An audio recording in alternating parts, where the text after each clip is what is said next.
Welcome back to the tutorial.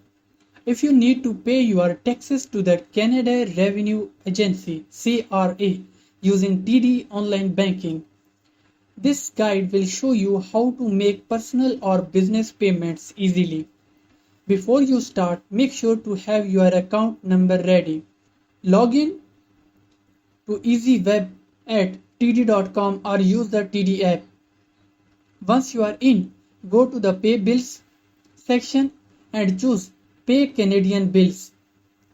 Add a Pay by searching for CRA and select the appropriate option.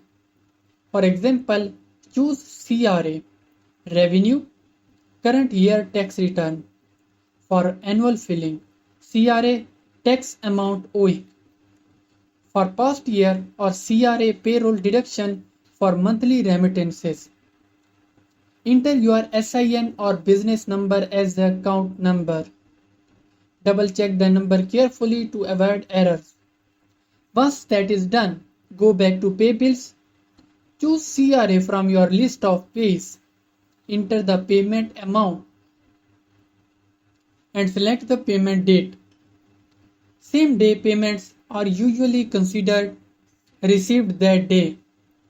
Review the amount detail, confirm and save the information.